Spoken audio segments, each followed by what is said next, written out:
Good morning students. आज अपन काल के बारे में पढ़ेंगे। तो सीबीएसई क्लास 9th टॉपिक काल, डिस्क्रिप्शन वर्तमान काल एवं भविष्य काल। तो प्यारे विद्यार्थियों, आज अपन वर्तमान एवं भविष्य काल जो होता है उनके बारे में अध्ययन करेंगे कि वर्तमान काल और भविष्य काल क्या होता है। इससे पहले अपन ने भूतकाल के बारे में विस्तृत अध्ययन किया था। वर्तमान काल, वर्तमान का मतलब होता है जो समय चल रहा है वो वर्तमान काल होता है। अर्थात क्रिया के जिस रूप द्वारा कार्य के वर्तमान समय में होने का बोध हो उसे वर्तमान काल कहा जाता है। मतलब जो क्रिया की जा रही है, काम जो किया जा रहा है वो वर्तमान समय में किया जा रहा है। ये ज्ञान हमारे को जिस काल से होता है उसको वर्तमान काल कहते हैं। जैसे माँ दादी की सेवा करती है, नेताजी भाषण दे रहे हैं। तो करती है और दे रहे हैं, सेवा करना, भाषण देना, ये जो कार्य किए जा रहे हैं इनके द्वारा हमारे को वर्तमान समय में किए जाने का बोध हो रहा है, इसलिए इनको वर्तमान काल कहा जाएगा। आगे देखते हैं वर्तमान काल के प्रकार कि ये वर्तमान काल जो होता है वो कितने भेद होते हैं। इसके वर्तमान काल के निम्न 3 भेद होते हैं, जिनमें पहला है सामान्य वर्तमान काल, दूसरा है अपूर्ण वर्तमान काल और तीसरा है संदिग्ध वर्तमान काल। इस प्रकार से प्यारे विद्यार्थियों, ये वर्तमान काल के 3 भेद हो गए, सामान्य वर्तमान काल, अपूर्ण वर्तमान काल और संदिग्ध वर्तमान काल। जिनमें पहला है सामान्य वर्तमान काल। क्रिया के जिस रूप से उसके वर्तमान काल में होने का बोध हो उसे सामान्य वर्तमान काल कहते हैं। मतलब क्रिया का जो रूप होगा उसके द्वारा हमारे को वर्तमान काल में सामान्य रूप से किसी कार्य का होना पाया जाएगा, उसको सामान्य वर्तमान काल कहा जाता है। फॉर एग्जाम्पल देखते हैं, सुनैना पुस्तक लिखती है और बच्चे मैदान में खेलते हैं। तो लिखती है और खेलते हैं, ये जो कार्य किया जा रहा है, ये जो क्रियाएं की जा रहे हैं, इनका सामान्य रूप से वर्तमान समय में होने का बोध हो रहा है, इसलिए इनको सामान्य वर्तमान काल कहा जाएगा। अगला है अपूर्ण वर्तमान काल। क्रिया के जिस रूप से यह बोध हो कि क्रिया अभी समाप्त नहीं हुई है, अभी चल रही है, उसे अपूर्ण वर्तमान काल कहते हैं।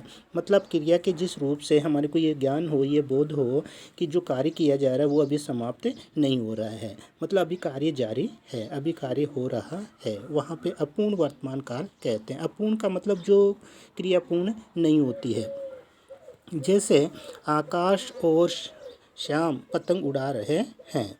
अब उड़ा रहे हैं, ये जो क्रिया, इस क्रिया के द्वारा हमारे को ये बोध हो रहा है कि क्रिया की जा रही है, अभी तक वो पूर्ण नहीं हुई है, समाप्त नहीं हुई है। इसे सुभद्रा स्वेटर बुन रही है, ये तो बुन रही है जो क्रिया है, इससे हमारे को ये ज्ञान हो रहा है, ये ज्ञात हो रहा है कि क्रिया अभी तक समाप्त नहीं हुई है, क्रिया जारी है, इसलिए इनको अपूर्ण वर्तमान काल कहते हैं। तीसरा है संदिग्ध वर्तमान काल। क्रिया के जिस रूप से ये क्रिया के होने का संदेह प्रकट हो उसे संदिग्ध वर्तमान काल कहते हैं। संदिग्ध वर्तमान काल से मतलब है कि क्रिया के होने में संदेह प्रकट किया जाए, शंका प्रकट की जाए, वो संदिग्ध वर्तमान काल होता है। जैसे सचिन अभी पढ़ रहा होगा। अब पढ़ रहा होगा, इसमें संदेह व्यक्त किया जा रहा है कि वो पढ़ भी रहा होगा या नहीं भी पढ़ रहा होगा, दोनों है इसमें बात है।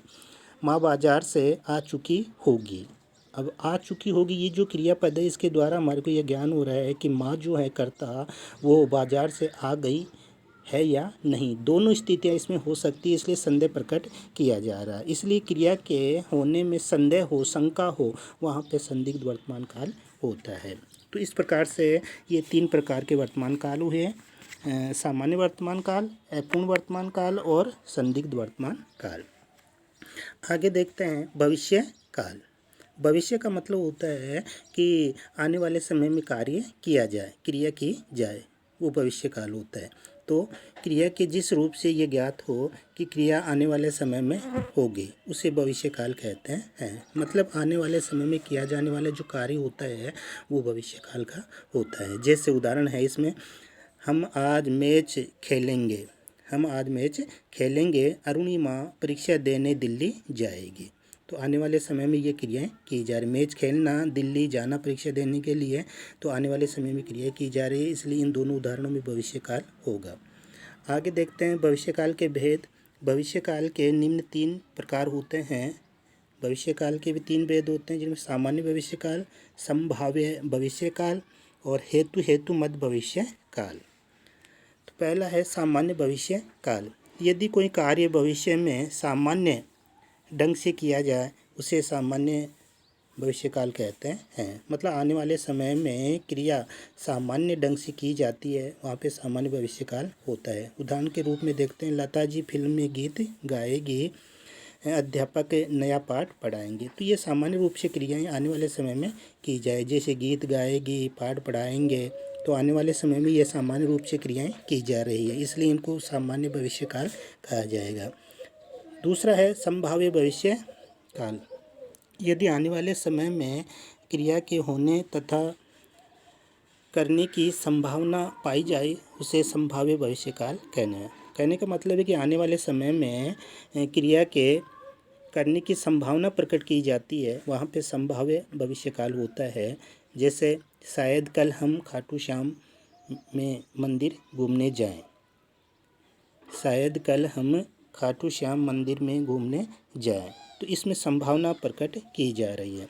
संभव है कल मुझे पुरस्कार मिले, तो पुरस्कार मिले, मंदिर में घूमने जाए, ये जो क्रियापद है इनके द्वारा हमें आने वाले समय में क्रिया के करने में संभावना प्रकट की जा रही है।